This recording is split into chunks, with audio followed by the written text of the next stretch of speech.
Prophecy. It's the most polarizing mechanic in all of the Elder Scrolls Legends. Essentially, you either fall into the camp where you like the mechanic and you think it's a good way for combo and control archetypes to potentially exist in a game where the attacker chooses the targets, or you think it's RNG Hellspawn, and you think it's literally like the worst thing in the history of ever. There's apparently no in between, no middle ground. So, for a quick rundown of the mechanic, in the Elder Scrolls Legends, you have runes as a player. As you take damage at certain health intervals, at every 5 to be exact, when you take damage, you will break a rune. When a rune breaks, you get to draw a card, and you get to put that card in your hand, unless that card has the prophecy keyword. If the card has the prophecy keyword, then you can choose to instead play it immediately, even though it's the opponent's turn, or it could be during your turn, but traditionally the opponent's turn, and you get to play it for free. And that's the important part about the mechanic. So why is prophecy a good thing? To me, it begins with talking about the core mechanic for attacking in Legends. Similar to Hearthstone, the attacker chooses targets, including enemy minions, when they decide to attack on their turn. Now this is important because it means it favors the aggressor. It favors whoever is going first, right? In most scenarios, you are playing creatures, playing minions, and then you pass the turn, and then your opponent responds, and they play their own minions or their own cards, and then they pass the turn, and then it comes back to you. And now, as the aggressor, right, since you went first, you can choose to attack into their minions if they're inferior. You can play your own actions, your own spells, to clear their minions and continue attacking with yours. Essentially, you set the pace, you set the tempo, as long as you are in the lead, as long as you are the aggressor. And without some sort of comeback mechanic, right, there's really not a good way for the defending player to come back, barring them just getting a better draw, them playing better things, or, you know, the aggressor making a play mistake. So, prophecy can serve as a potential comeback mechanic that would allow the defender to get ahead, right? By playing a card for free, you are now ahead in resources, you're ahead in cards played. You kind of shift from being the defender to now being the aggressor because you've played more cards and now you're out in front. And so as you play the game and you go back and forth and back and forth, there's like this ebb and flow to the game, which can create some pretty dynamic scenarios. It can allow for control decks to flourish. It can allow for potentially combo decks to flourish. And to me, that's one of the appeals of the mechanic in general, is that it kind of fights that, in my opinion, kind of boring gameplay or game state where it's just play as many dudes as you can, play them as efficiently as you can, and keep going face, right? That's kind of the way that Hearthstone has been the last couple of sets, and I think that's why so many people are upset with it. So another potential pro to Prophecy, another reason that I personally like the mechanic, is that it allows you to interact with the board when it's not your turn, provided that you are triggering a prophecy.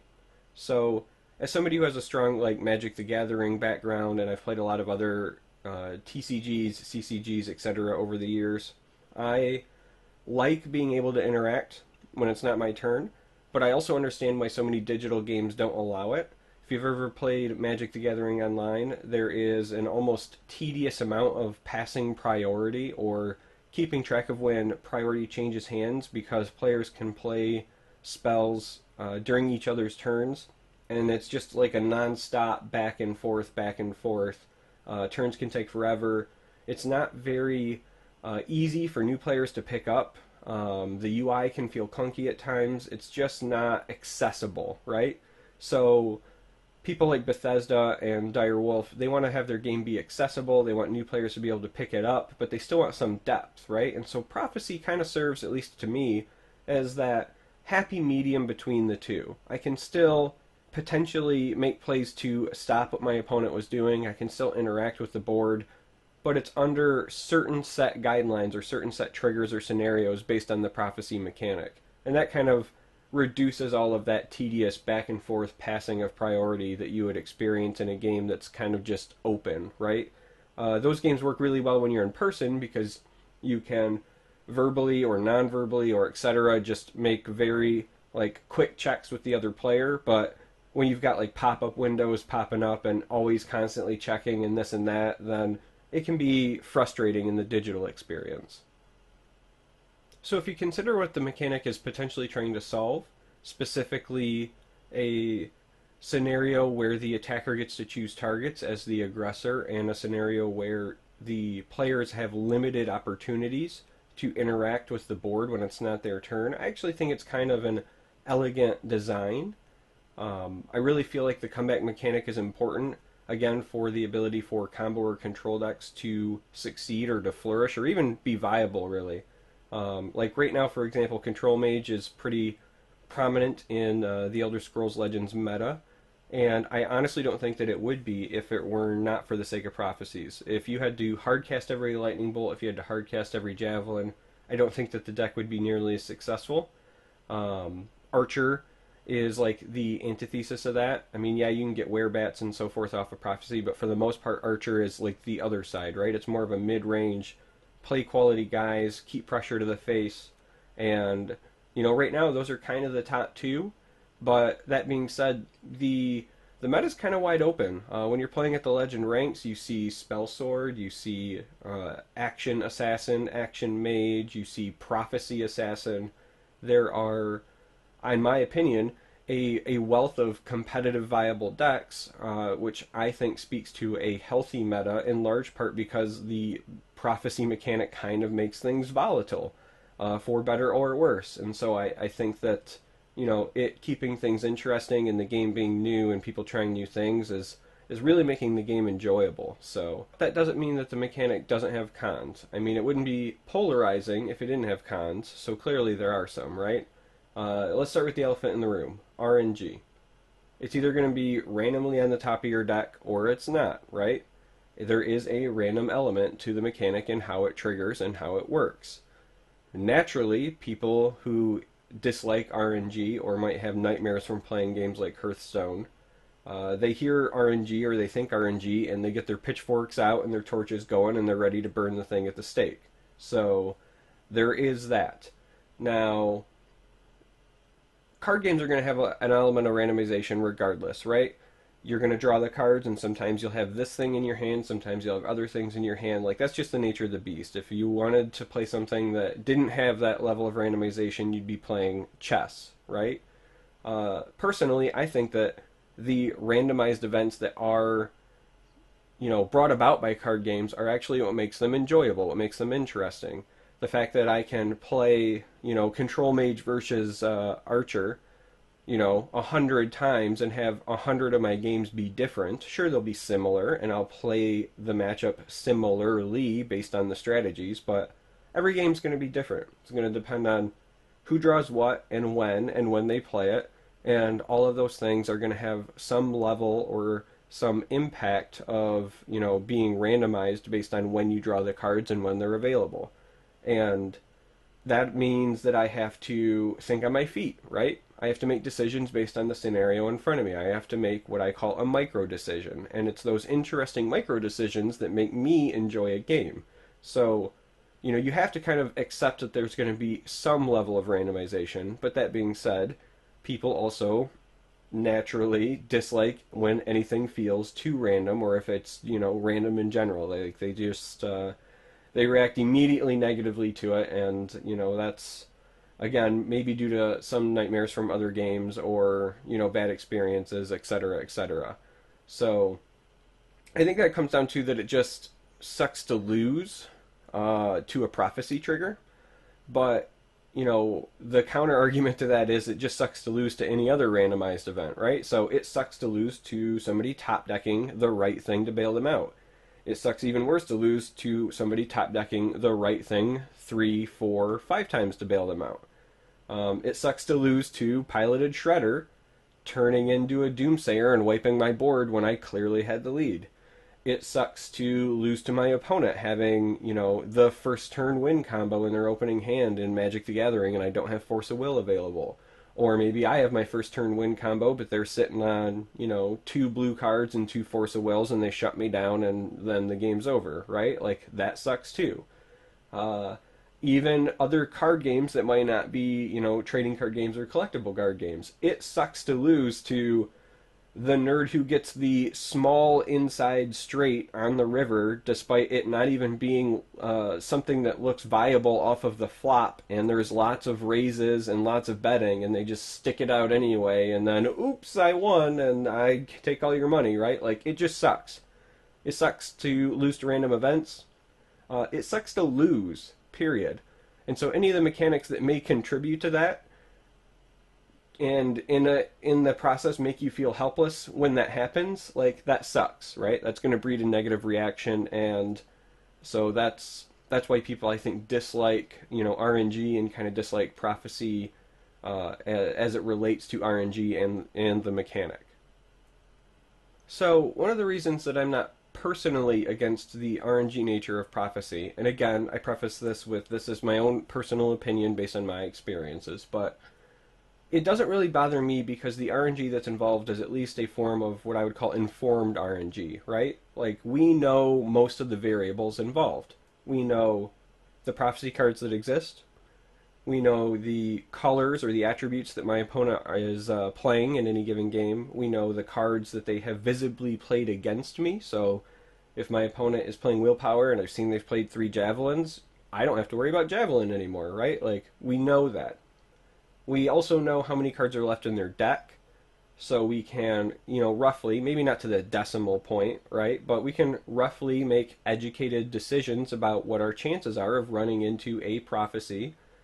Given that there is a meta and the known prophecy cards, it's even more likely that we know which prophecies a deck is running at any given point, and we can also plan accordingly. So it's not like the mechanic just comes out of nowhere, right? Like, there is enough material, enough information given to us that we can at least make some sort of educated decision to mitigate risk or make appropriate decisions. Now, it doesn't mean you're going to make the right decision every time, and it doesn't mean that it's not going to happen in your favor, or that you're not going to lose to prophecy even if you make the right decisions. It happens in every card game. It happens in Magic. It happens in poker. It happens, all the time, right? Like, you look at the information available, you play the percentages, and sometimes it works out and sometimes it doesn't. So to me, I think that's one of the reasons that I'm a little bit more okay with the mechanic, because I know for the most part what the variables are involved and I can try to plan accordingly. So I think another reason that I'm a little more acceptable of prophecy as a mechanic is that this isn't even the first time that I've seen this mechanic. It's not an original idea. So I've played a lot of card games over the years, and if I reach way back in my brain, I remember that there was a card game called Duel Masters, and it featured a mechanic where at the start of the game, you would take the top 5 cards of your deck and you would put them face down, and these would serve as shields. And as you would take damage, those shields would break, and you would draw that card and put it into your hand. Sound familiar? And if that card had a shield trigger keyword on it, you could play that card for free. Also sound familiar? So it's something I've seen before, and I've kind of had to deal with it in the past. Even other card games that have a better reputation for not being as random, right? Like Magic the Gathering, they've got mechanics where you get to play stuff for free as well. Now, it's not part of the base game design, and oftentimes the cards are not played, at least at professional levels or at competitive levels, just because they're a little bit random and people don't like to rely on them, but they do exist. There are certainly cards where you look at the top card of your deck, and if it meets a certain piece of criteria, you get to just play it for free. So it's not unheard of, and it's certainly stuff that I've had to play against and play with in the past, so I think I might be a little more desensitized to it as well, just based on my previous experiences. Now, another potential con to the mechanic is that there are those who say that the mechanic is too strong or too swingy, meaning that even though it's meant to serve as like a catch-up or a comeback mechanic, that it swings things so far in favor of the person who gets the prophecy that they are now essentially destined to win the game as a result of that giant tempo swing. And there may or may not be some truth to that. So I think it's a little bit too early in the game to tell if that's the case. I've certainly won games where the opponent has gotten prophecies against me. I've certainly won games where my opponent has gotten 2, 3, even 4 prophecies against me. I've also lost games where I've gotten prophecies myself, and so on and so forth, right? That evidence, for the most part, is kind of anecdotal, though. It's based on my own personal experiences. There is also a deck, an archetype floating around that is Prophecy Assassin. Essentially, the deck just emphasizes running as many prophecy cards as possible to play them for free, using those tempo swings in your favor, and then going face as hard as you can before the opponent can catch up. And it seems to be pretty competitive. It's not, at least at the moment, considered the top tier in terms of decks in the meta, but I mean it's certainly performing well, and it's catching on. So I think it's a little bit early to tell exactly where the balancing lies, but that is a potential counter. That is another argument against prophecy, at least in its current state. So the last con that I want to talk about is interesting because it has nothing to do with how the mechanic functions, has nothing to do with how it's designed or how it's balanced, and is instead entirely focused on the human element, right? Basically, it doesn't feel good. Now, I hate using feelings when we're talking about anything that is a design-based discussion, right? But there's some truth to it. Lots of players, they'll articulate it in many different ways, but lots of players basically report that having a prophecy trigger on them doesn't feel good. Now, what I think they're essentially saying is that the psychological lows associated with losing to a prophecy are significantly greater than the highs of winning with a prophecy or being successful with a prophecy, right? And I think there's some truth to that. So, if you're steamrolling through a game and everything's going your way, and then suddenly your opponent gets, a prophecy or 2 or 3, and now you're stalled or you're stuck in your tracks, it can feel pretty demoralizing. Conversely, when you win because of a prophecy, right, you're pretty ecstatic because you kind of feel like you eked one out, but usually, now again, this is just me personally speaking here, but usually what I will say out loud is, gee, I got really lucky that I got that prophecy there, right? It's never like, gee, I was so skillful. And I think that's the distinction, right? Prophecy doesn't feel skillful, which isn't 100% true. There is actually skill involved in successfully using prophecies. So, in order for a prophecy to win me a game, right, in those scenarios where a prophecy turned the tides for me, it's largely because I took the actions necessary to allow for a prophecy to turn the tide, right? I thought to myself, hey, if I do this, this, and this, and then I get a javelin, I can turn things around, or, knowing what's in my deck, these are my outs, these are what I need to draw, or this is what I need to happen, right? So there is some level of skill involved in preparation, right? So while I say, hey, that was really lucky of me, there is that old adage of, luck is when preparation and opportunity meet, and there is some truth to that. But it doesn't still feel skillful, right? So in that moment, when I'm, trying to articulate how I feel, I can almost guarantee you that my immediate reaction, and maybe even my reaction the next day, it's not going to be, hey, that was really skillful of me. It's going to be, hey, I really got lucky and I got that victory. So ultimately, I think that that's the biggest drawback to the mechanic, right? And it sucks because that's not something that you can balance around. You can't be like, well, it feels bad, so let's do this or this or this. Because it's just going to change feelings, but it's not going to have necessarily the impact you want on the game overall as a whole. And, from a design and a balance standpoint, I actually think the mechanic is fine right now. So, yeah, it sucks to lose to Prophecy, but, it's a mechanic that is merciless but fair, right? even if it is a randomized element, even if it's something that's got a level of RNG to it, the math behind the probability in it is going to even out over time, and in the long run, it's going to be the same for you as it is for everyone else, and you know it it's going to be fine. It's going to be fair. I have access to all the prophecy cards. My opponents have access to all the prophecy cards. So if I'm losing to prophecies because I'm not running them, it's kind of my own fault, right? Like it's cards that are available. It's a mechanic. It's basically it's a part of the game. So when it comes to like balance and fairness and what the mechanic is intended to solve, like I said, I like it. I agree with a lot of the decisions made in order to implement something like this, but man, it doesn't feel good sometimes, and so that's ultimately why I think it's so polarizing too. Because the minute you get somebody feeling a certain way, especially negative, they're gonna be vocal about it. They're gonna go to Reddit, they're gonna go to the Bethesda forums, and they're gonna say, this mechanic is trash.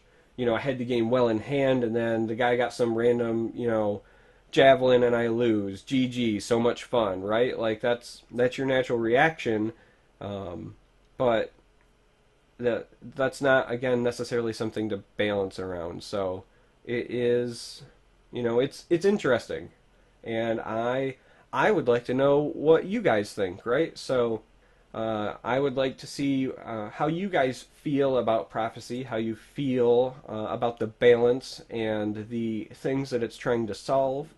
I'd like to, maybe hear what you would like to see for either future prophecy cards or future prophecy interactions. For example, one of the things that I said I would like to see recently in a Reddit thread, it was about the orrery, the thing that shuffles the prophecy cards back into your deck. I would like to see that retooled.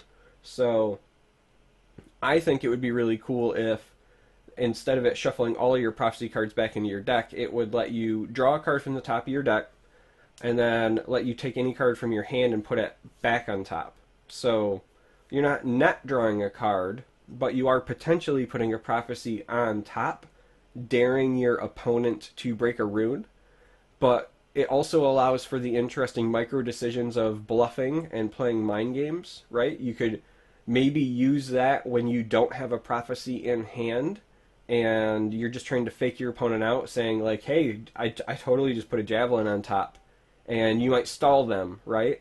Or they might just decide to ignore it or push through. So I think that more top of deck manipulation cards like that, and cards that allow for bluffing could really help expand both the mechanic and kind of the skill levels of the game. So yeah, anyway, I'd like to know what you guys think about the mechanic. I'd like to hear your ideas, hear your thoughts. I know it's polarizing, I know it's controversial, so keep your comments civil, and I look forward to the discussion. So now I'm going to leave you off with some clips that involve prophecy, and those clips are going to include, times where prophecy has saved me, times where prophecy has hosed me, and, maybe ways to combat decks that are emphasizing prophecy when you're playing against them. And I hope you enjoy the clips. I look forward to your discussions, and I will see you next time. I still think he's got us.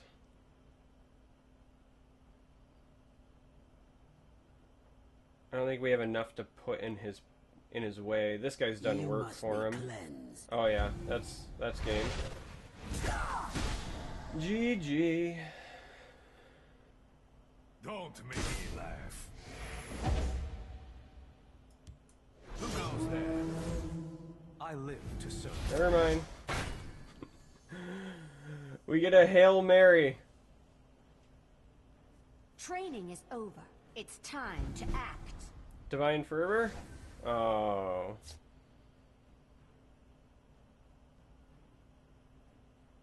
Alright, so we've got 8, 10, 12. We're just shy of lethal.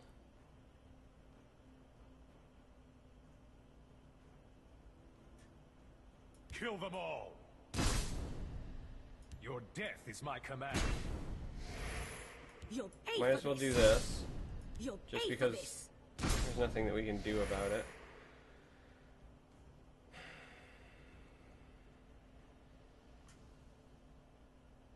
Into the breach. We'll hold, no matter what.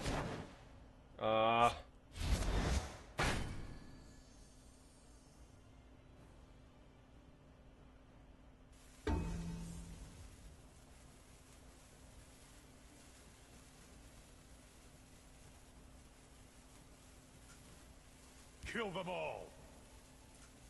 You won't foil my plan. Awaiting orders. Kill them all. Kill them all. Alright, that's the best we can do. This is tight, guys.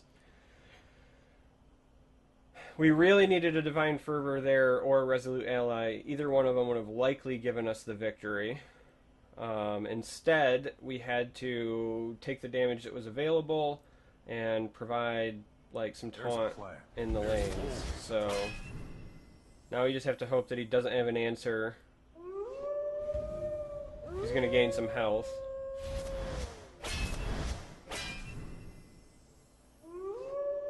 He's going to gain a lot of health. But the good news for us was Don't make me laugh. that he didn't have enough to break through our defenses. Mother of mud. You can't defeat me. And that's it. By the I aid bow to of your fire. That's it. Wow. That was kind of tight there at the end. I thought for sure we were done, and that lone midnight sweep wasn't even a javelin. That lone midnight sweep was just enough to save us. We really just need anything here, because we need to force through 4 damage. We need him to attack. That's what we need. Victory is ours if we can get him to attack. Guess what's not gonna happen. Oh. If I fall, the Hist will reclaim me. Shame. Oh. I think we might have got it. Barring healing potion is what he was about to say out loud. In a joking manner. Gotcha. 14, 13, 12, 11, 10. With 9 reach in hand. But Intimidate would let this come through. And we do have the 1 left over. For the Black Hand. I think we have it. You waste my breath. My scales move in shadow. You waste my breath.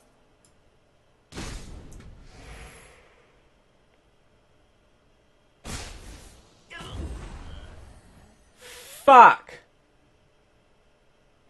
We had it. An unfortunate mistake. Wasn't an unfortunate mistake.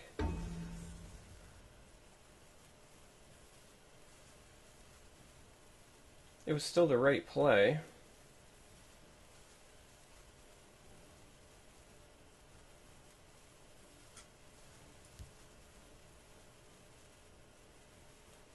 But I think we lose now, right? Greetings.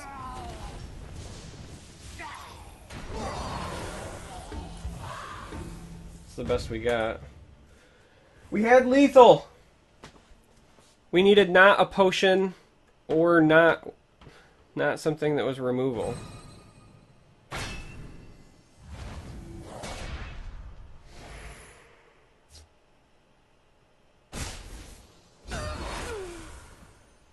Shall take you. Well, we know it's a bad matchup for us, so I guess there's that, but we had it. It was a good try.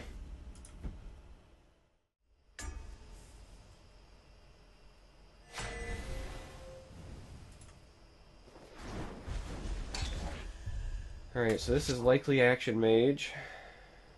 Time for another double bonus rounds. That'd be nice, Soveth. But I don't think that we're gonna get that. Ugh, this is not a good. This is not a good starting hand for us. And not in this matchup, it's not. Yeah, that'd be nice. I get a feeling that we might, because we've been winning pretty regularly, I have a feeling we might be hitting that slide. Because a lot of times this game is really streaky. The forest is my strength and my courage.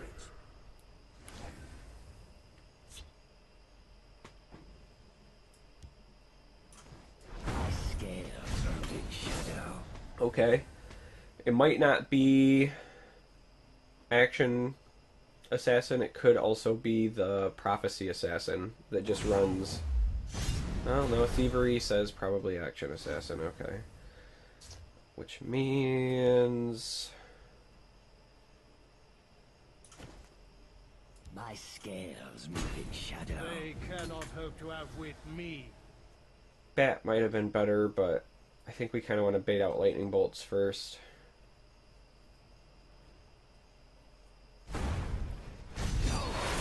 And crushing blows. The ambition My of the scales Telvani knows no in shadow. bounds.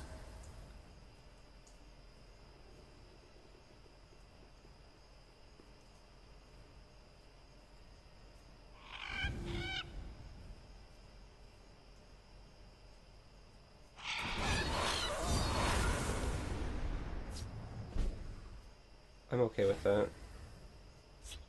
My scales move in shadow. The ambition of the Telvani knows no bounds.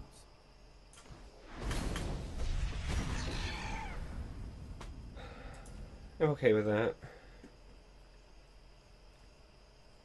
Just keep applying our slow bleed pressure. Yeah, I feel like maybe it's a combination of the two. Maybe it's both the prophecy one and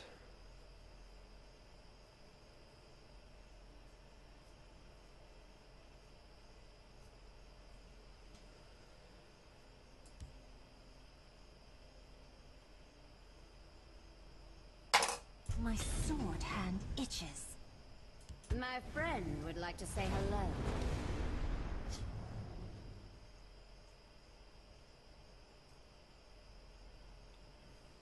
I don't think I want to give him the rune here.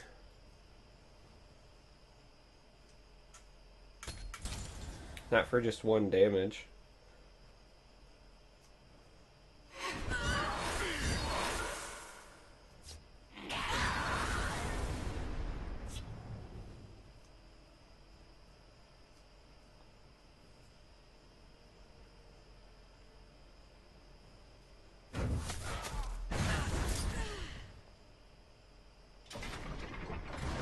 Oh yeah, he's for sure running the silly prophecy one now, I think.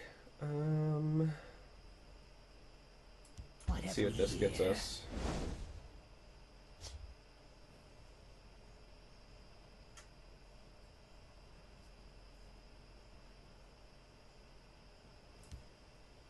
Yeah, this is probably fine.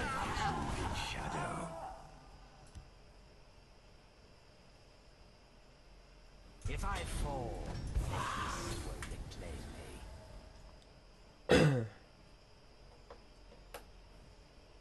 Just gotta try to bleed him out, I think, until we can have a better board than him. And The beast will reclaim me. crack runes. Alright. Annoying, but whatever.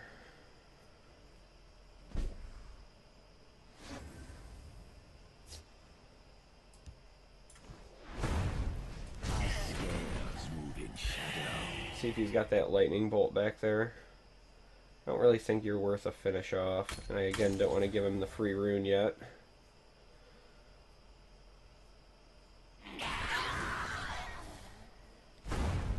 Wow. Is that his third crushing blow? Your coin or your life. Crushing blow. That's only a second. I thought he'd played some other ones already. I guess that's my mistake.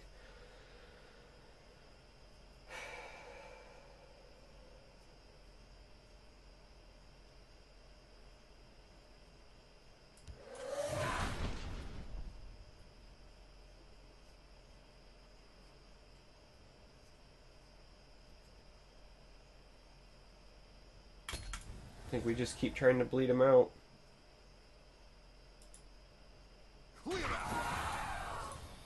They make it too easy.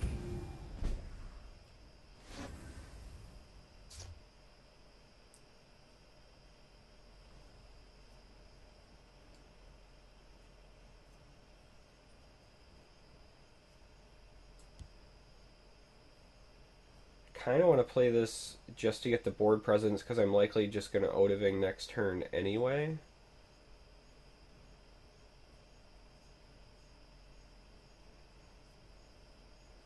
I mean, it's that or Ice Storm, but since I'm just going to Odiving next turn anyway, there's no real big point in Ice Storming. The forest is my cloak. Let's just do that.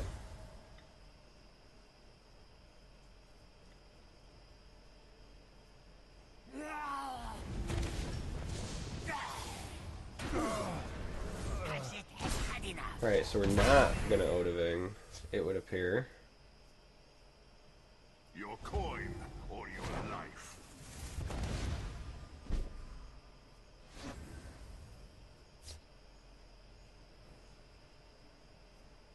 So we are okay with this guy being a 4-4, Odiving kills it. We're okay with this guy going to 4-4, Odiving kills it. Still don't want to give him cards, so we can Ashlander. None of the other things help. Pass.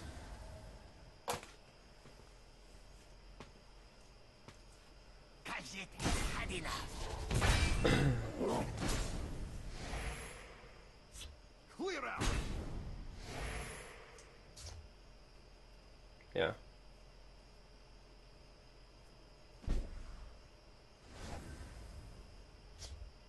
Your storm is no match for mine.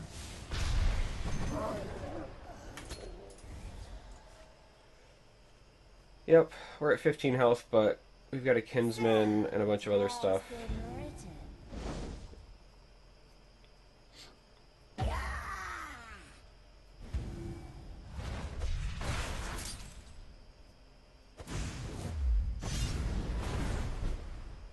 Alright. Alright.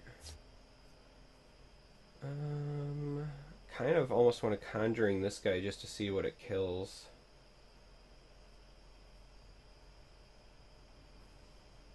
I could also Kinsman and Conjuring for the health. My scale. Either way, we know we can do this now because he gained the health. There's no danger there. We know he doesn't have any finish off effects in hand, so we're not really worried about that in terms of this, unless he top decks it. So I guess we're fine there. So yeah, I actually think it's this. I think it's this. Let's dance.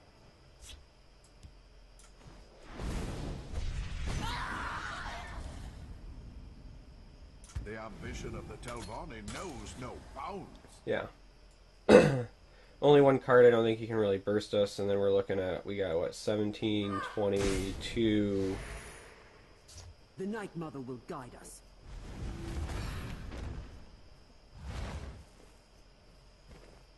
Yeah, if he doesn't have anything that gains him health, then we have lethal. All too simple.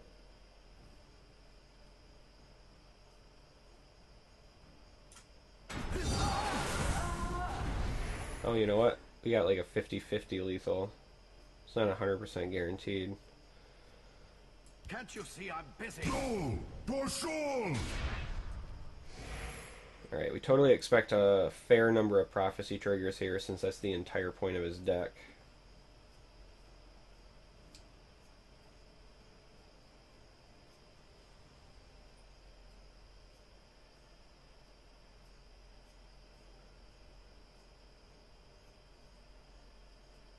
The forest is my strength and my courage.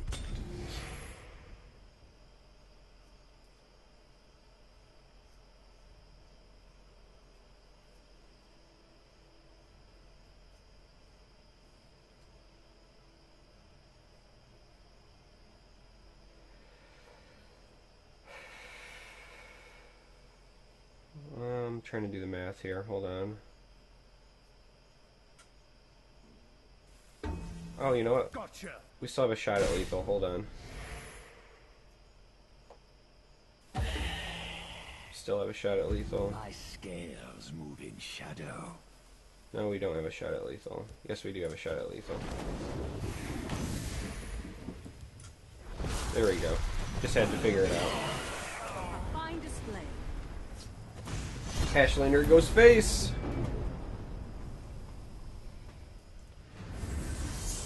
Alright. So yeah, just never crack runes against that deck. That's your strategy.